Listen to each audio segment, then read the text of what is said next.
Olá pessoal, tudo bom? Hoje nós vamos ver como é que a CPU decodifica instruções e como é que ela usa a memória de forma combinada para executar um programa. Vai ser uma aula muito interessante, então vamos começar. Vamos lá para a aula.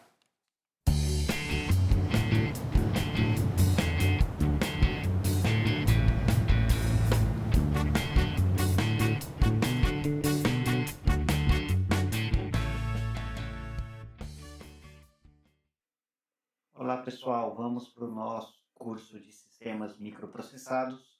Vamos ver agora a parte aí do decodificador de instrução e como é que a gente faz o acesso às memórias. O decodificador de instrução, o nosso primeiro item da aula, ele é relativamente simples, porque ele é uma lógica combinacional, tá? Então ele não tem máquina de estado, flip-flop, ele não tem uma complexidade muito grande na sua implementação. Ele tem uma complexidade para você entender o que você vai ter que fazer. Então o decodificador, nós já vimos aí também na parte de circuitos digitais, e basicamente ele vai receber um conjunto de bits e vai decodificar esse conjunto de bits para outros tipos de sinais. Na aula de circuitos digitais, a gente viu aí o contador Johnson, o contador que converte o sinal binário para display de 7 segmentos. Então, são diversos tipos aí de decodificadores que nós já vimos em cursos anteriores.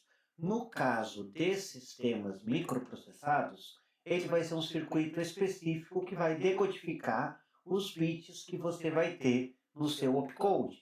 Então imagine que você receba um comando de soma, então você vai receber um código numérico de soma, por exemplo, o bit B5, e aí quando você receber o código B5, isso aí vai ser mapeado em um conjunto de bits, e você vai separar esse conjunto de bits, cada um para o seu sinal, mas o nosso código de operação, muitas vezes ele tem bits demais, porque às vezes nós temos aí processadores com 16 bits, com 32 bits, e a gente não precisa de tantas instruções assim.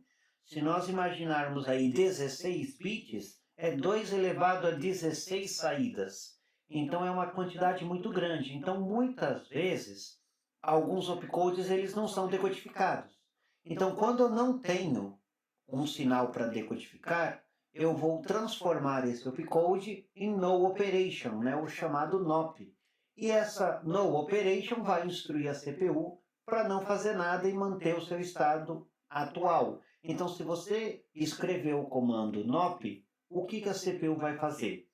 Nada. Ela vai esperar um ciclo todo de clock, um ciclo todo de execução, e aí vai puxar o próximo opcode do seu programa. Então, às vezes, isso é usado para fazer um delay, é usado para fazer uma pausa em alguma parte do nosso código. Vamos olhar, então, um decodificador bastante simples e vamos entender que não temos aí um circuito muito complicado. Se eu tiver um opcode com 3 bits, eu posso decodificar isso para, no máximo, 8 saídas. Então, é um decodificador binário de 3 bits para 7 sinais. É simples a gente fazer um decodificador dessa forma. Se a gente olhar na figura ao lado, onde eu tenho apenas 3 bits, eu estou decodificando ele com um simples conjunto de porta-end, aonde cada bit vai ser decodificado para os sinais que são necessários aí na sua operação. Quando eu tenho um circuito real, às vezes eu tenho coisas mais específicas. Por exemplo, para fazer uma soma, eu preciso só do sinal de adição. Mas para fazer um acesso à memória, eu vou precisar de um sinal de habilitação para a memória, eu vou precisar de um sinal que habilite o meu registrador, eu vou precisar de um sinal que controla o meu multiplexador para o sinal ir pelo caminho correto dentro dos barramentos. Então, às vezes, um opcode gera apenas um sinal. Às vezes, ele pode gerar mais de um sinal. Quando eu olho um circuito real, eu vejo que eu posso ter uma quantidade maior de lógica. Então, olha só esse decodificador de instrução que foi feito aí no programa de FPGA e dentro de um projeto lógico comum. Nesse caso, eu tenho 11 bits de instrução, né? O MB0 até o MB11 são os bits de entrada para o meu decodificador de instrução. E ele tem um sinal de execute, que é um enable, que vai ativar a decodificação desse sinal. Que os 3 primeiros bits que estão aí na parte de cima, MB11, MB10 e MB9, ele vai entrar num decodificador de 3 para 7, que é o decodificador que a gente já viu nos circuitos anteriores. Então é muito simples essa parte, porque esses 3 bits, eles já vão me gerar sinais específicos diretamente. Então eu tenho aí um sinal chamado AND à direita, um sinal chamado TAD, um sinal chamado ISZ, e esses sinais vão representar determinados opcodes que vão chegar na entrada do meu circuito. E o que vai acontecer com o MB0 até o MB8? Aí eu vou ter que fazer uma decodificação diferente, que não é apenas 1 para 1. Se eu observar o sinal MB1, eu vejo que ele passa por uma inversora e ele entra em determinadas portas AND e vai me gerar sinais quando eu tiver 3 sinais ativos ao mesmo tempo. Então, será que foi feito um mapa de Carnot para esse circuito? A resposta é não. Esse circuito foi feito simplesmente pensando na lógica. Então, isso vai depender de você olhar para o seu opcode, ver como ele está organizado, qual é a parte do meu opcode que depende de operações lógicas, qual é a parte do meu opcode que vai representar instruções de soma, qual a parte do meu opcode que vai representar operações de comparação. É claro que o NAND Game é mais simples que esse circuito que está na tela, mas observando essa lógica, eu vejo que ela não foi feita com um programa de computador, ela não foi feita com um mapa de Carnot, ela foi feita simplesmente pensando no sinal que eu tenho que gerar e como é que eu faço para ter aquele sinal habilitado. Então é feito uma análise lógica, né? Simplesmente uma análise lógica usando a capacidade do cérebro humano de pensar em um problema desse tipo e falar, isso aqui é uma combinação de uma porta AND. Aqui eu tenho uma situação que vai depender de 3 sinais, então eu vou colocar uma AND com 3 entradas. Mas não é só isso, então eu tenho que colocar uma porta OU, porque tem ou alguma coisa a mais. Então eu penso, para fazer um decodificador de instrução, na própria lógica da minha CPU. Então eu preciso entender como é que os meus opcodes funcionam. Ok, pessoal? É simplesmente pensando na lógica do que eu tenho que programar. No NAND Game, o decodificador de instrução, ele já é feito na parte final do nosso curso, ok? Nós já estamos aproximando o final das nossas aulas e aí nós já estamos começando a montar o nosso processador. Então eu já tenho flip-flops, eu já tenho memória RAM, eu já tenho vários blocos aí à minha disposição e eu vou fazer o meu decodificador de instrução baseado nos bits do meu opcode. Antes do meu decodificador de instrução, eu vou fazer o meu sistema de memória. Aqui na nossa ementa, isso está após o decodificador de instrução. Mas no endgame, ele coloca isso um pouco antes, porque ele acha mais tranquilo fazer a decodificação de instrução quando eu já tenho os sinais das memórias prontas. Então, como é que é o acesso de memória? Eu tenho que pensar que o acesso de memória ele não pode ocorrer diretamente. A minha memória ela tem que ser carregada em um registrador. Acessar a memória significa ligar os sinais de habilitação, pegar o dado da memória e colocar num barramento, e aí gravar isso em um registrador da minha CPU. E aí depois eu faço uma soma, uma subtração, eu vejo se o sinal é 0, eu vou fazer a operação que eu tiver interesse. Ela é separado da execução do opcode. Isso facilita muito a nossa interpretação do sistema, porque o acesso à memória ele é genérico. Eu não tenho um acesso à memória específico para soma, um acesso à memória específico para comparação lógica, um acesso à memória específico para qualquer outra coisa que eu vá fazer.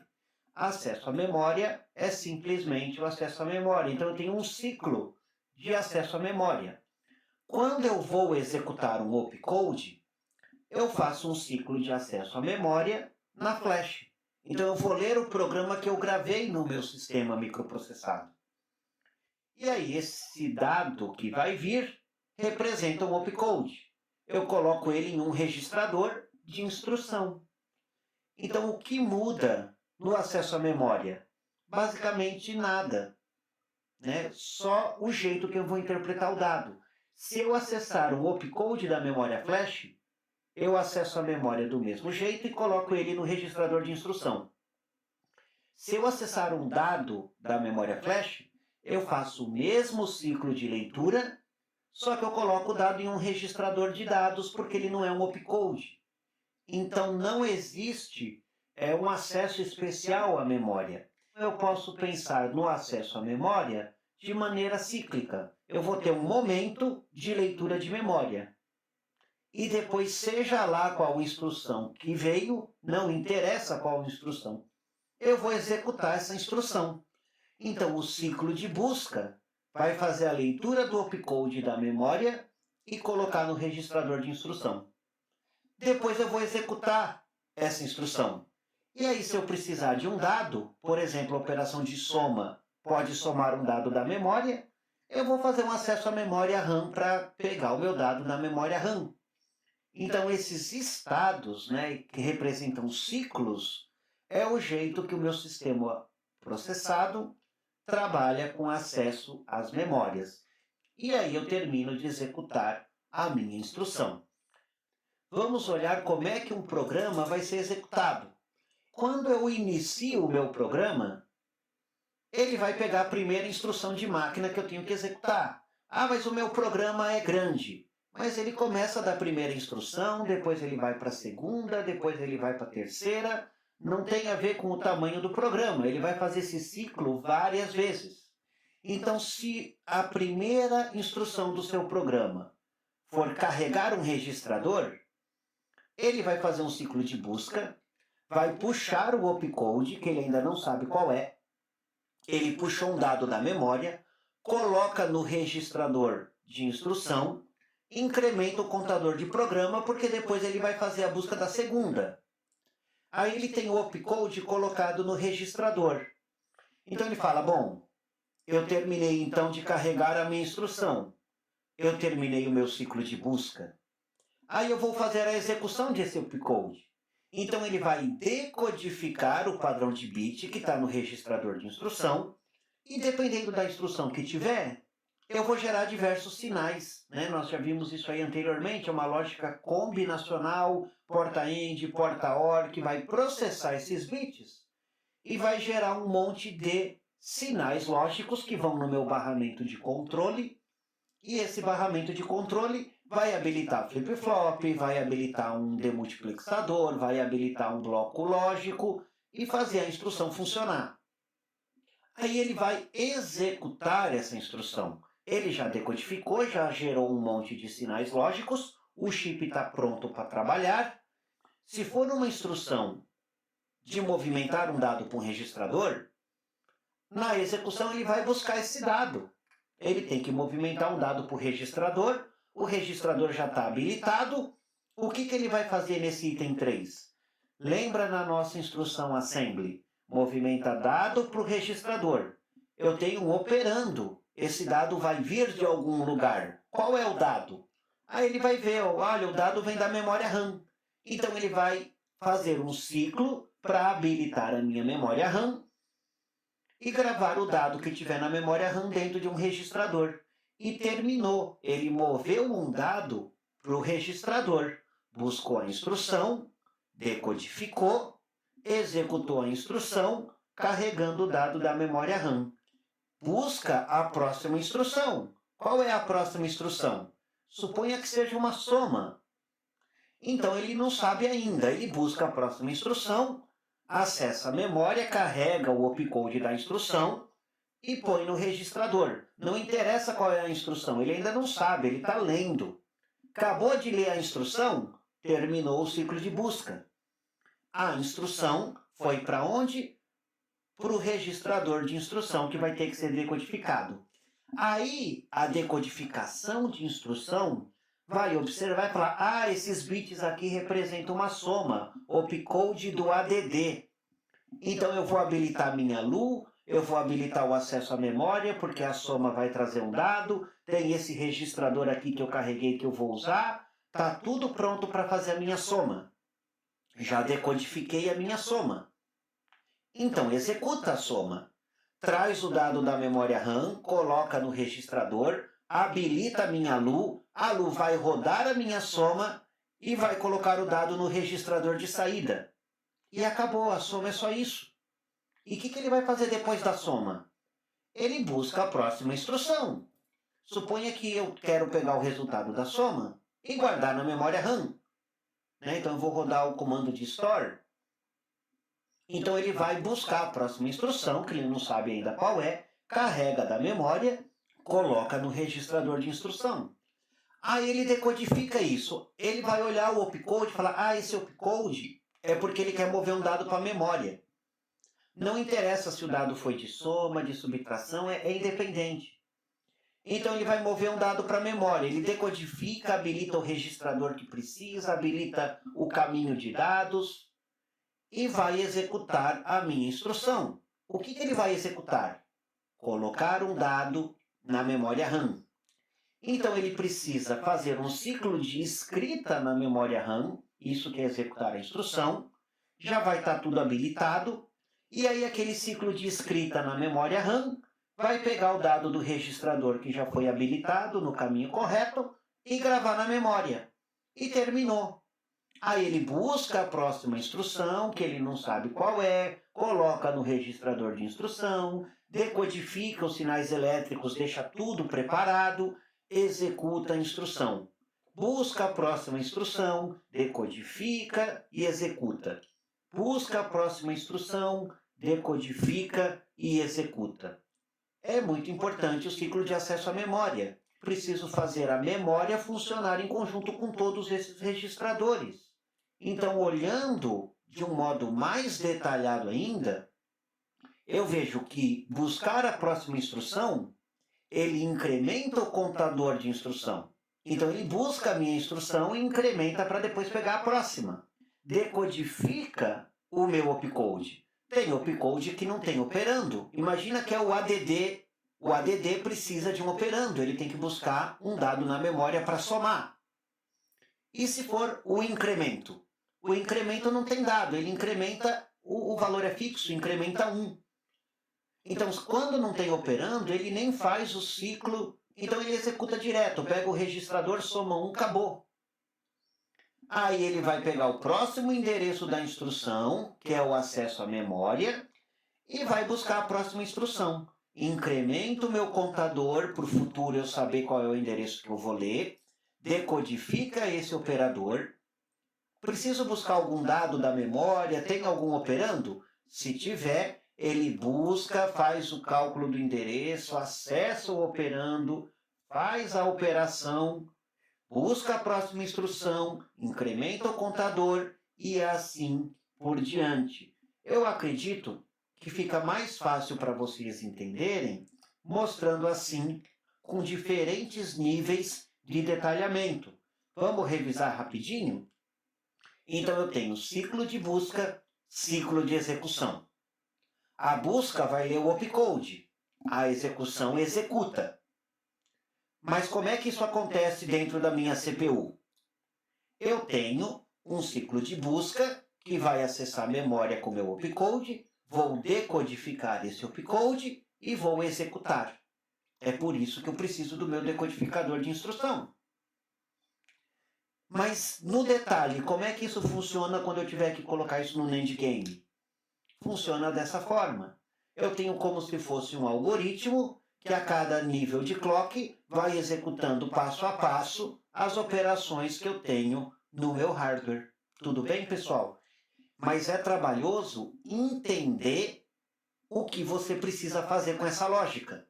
Existem circuitos digitais que é muito difícil entender o que você tem que fazer.